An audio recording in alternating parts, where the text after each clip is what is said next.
xanuunka coronavirus ayaa mid meelo badan oo dunida ku faafaya iyadoo ay sii kordhayaan dadka uu ku dhacayo xanuunkaasi.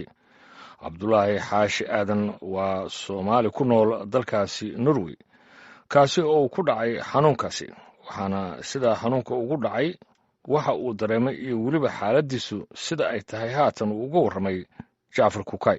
taariikhdu kolkay ahayd 28 bishii February ayaa waxaan u safray wadanka la yiraahdo Jarmalka. sida caadadu tahay waxaan raacay doon soo adeeganaan iyo xaaskii iyo gabar yar oo aan dhalay ayaan wada soconay, laakiin waagi kulku bariyay shaqaan lahaa. aroortii kulkaan salaas wax tukaday, shaqadii waan aadi waayay. waxaan dareemay xanuun jirka ah. marka waxay tahay aan garan waayay xanuunku. waliba waxaan la soo kacay xanuun lafaha ay xanuunay, cunahana aad buu xanuunay, madax xanuun aad saayid waana uu hayay, qandhana way haysay, matagna way haysay. shakigana way ugu jiray. waxaan siri baalku uu jooga magaalada joogatiin dadku dhan way og yihiin inuu magaalada joogo. marka waxaan siri waxba ha degdegin, kuwii shaqada message u dir, maanta sidaan shaqa kuma tegi kartid. message baan u qoray, markaas uu ii soo qoray, wuxuu yiri maya guriga joog, xanuunkii ugu soo batay waana qarqaray. anuu markaa gude maalina way tahay bustaan ku dhex jira, waana sii qarqaray. anigu dhan waxaad moodaa inaan dhaxamoonay -10 degree inaan ku dhex jira aad moodaysa, ilkahaas ku ilfanay. waa soo koobaynaa, dhaqaatiirtaadii baad la xiriirtay oo aad la hadashay markii la xaqiijiyey inaad qabto xanuunkan wixii ka dambeeyey. adigu maxaad dareentay markaa? cabsi xoog ma ku soo wajahday, ma wax iska caadi ah baad u arkaysay? wallahi horta qof mu'min ah oo ilaahay rumaysan waan ahay. waxaan aaminsanahay xadiiskii nabi Muhammad sallallahu alayhi wasallam ahaa, wixii kugu dhacay macnaha kuma gafi lahayn qasab kugu dhici lahaa.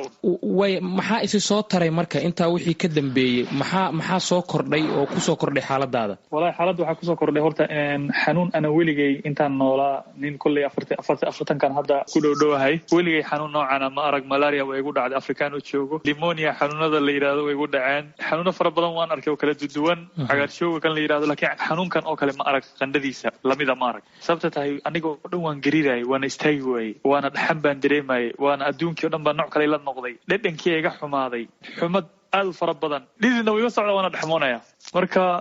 marka iyada xanuunku marka phase 1 buu ku jiray, kulli jirka la dagaalamayay, laakiin xumad aad u fara badan bay ahayd. markaas dhakhtarku wuxuu igu la taliyay inaan cuno paracetamol iyo panadol, qofkii wuxuu kullu yaqaano. paracetamolka marka waxaan cunay 1 gram kiniini ah, macna 500 miligram iyo 500 miligram ah. markaas xogaa yar xumad jibin yar buu isiin jiray, xogaan ku nafisay macnaha. ma fahanti ma lagu karantiilay adiga oo meel gooni miyaa lagu geliyey, mise waxaa lagu yiri gurigaaga isku karantiil? guriga isku karantiil lagu yiri, xaafad waraaq bay laanta caafimaadka ii soo dirtay. waxaa lagu yiri xaaladaada waan la soconaa, kama soo bixi kartid gurigaaga 14 maalmood. waa gartay. marka dadka guriga kugula noolna waxaad ii sheegtay in xaaskaaga iyo gabar yar oo aad dhashay ay joogto.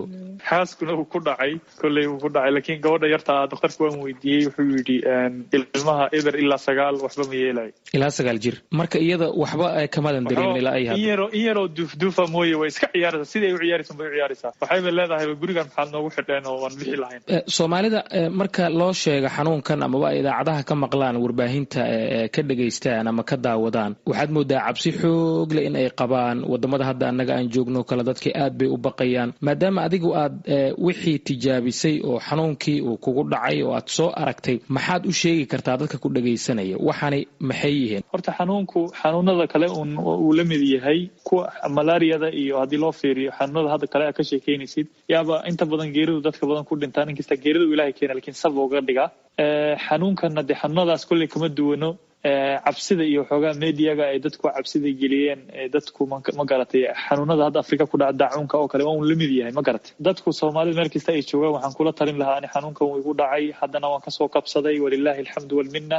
haddaad xanuunka dareento inuu ku haayo, waxoogaa hergebaysan tahay, dareento lafa inuu ku xanuunayo, hadda wixii aan soo sheegay, gurigaaga joog, dadka ha haligin, masaajidka xataa ha tegin, dadka ha galaabsanin. guriga 14 maalmood. ani hadda waxaan qiyaasay, waxaan arkay 7 maalmood markay ii dhamaatay yaan ka soo fiicnaaday. marka dhaqaatiirtu ma xaqiijiyeen oo ma confirm gareeyeen in aad ka bogsatay, mise weli waxbaa kugu sii dambeeya oo karantiilkii waad ku jirtaa? karantiinka waan ku jiraa. dhakhtarku wuxuu igu yiri 7 maalmood hore uu igu yiri, maalintii koowaad wuxuu yiri ilaa 7 maalmood buu ku hayni, qandhada ku haynaysaa, kolba Panadolka cun, 7 maalmood ka dhamaad maalintii 8aad way soo yaraanaysaa, laakiin guriga kama bixi kartid ilaa 14 maalmood ay dhamaato. marka 14ka maalmood macnaheedu waxay ka dhigan tahay qof kuma daarin kartid. dawooyinka iyo waxyaabaha aad isticmaashayna waxay ku koobnaayeen oo keliya uun barastamoolkaas ama qandhajabiyaha? qandhajabiyahaas bay ku koobnaayeen, wax kale dhaqaatiirtu kumaanay qorin? may, sababta tahay dhakhtarka wuxuu igu yidhi anigu lafteedu waxaan u malaynaa in lagu daaweyn karo antibiotic. wuxuu igu yidhi si fiican buu igu sharxay. wuxuu yidhi antibiotica waxaa lagu daaweeyaa cudurka markuu bacteria yahay. cudurkan waa viruskuna in vaccine loo isticmaalo ama duritaan cirbad loo sameeyo talaal mooye laguma isticmaali karo antibiotic. marka Soomaali meel kasta ay joogto, haddaad Soomaaliya joogto walaalayaal, intaad aad tagto meeshii la dhihi jiray farmashiga hadhiin antibiotic si aan ku daaweeyo cudurkan, antibiotic kuma daawoobayso, waxba jirkaaga ha kharibin. waxay u baahan tahay bas cabitaan fara badan inaad cabto, paracetamolna aad waxoogaa u isticmaasho. Cabdullaahi, ugu dambeyntii dadka qaarkood wuxuu uga dhacaa sanbabada buu u degaa, mararka qaar neef mareenka buu xanuunkan si toos ugu dhacaa. adigu qufac iyo neefta oo ku dhibta iyo xabad xanuun ma dareentay?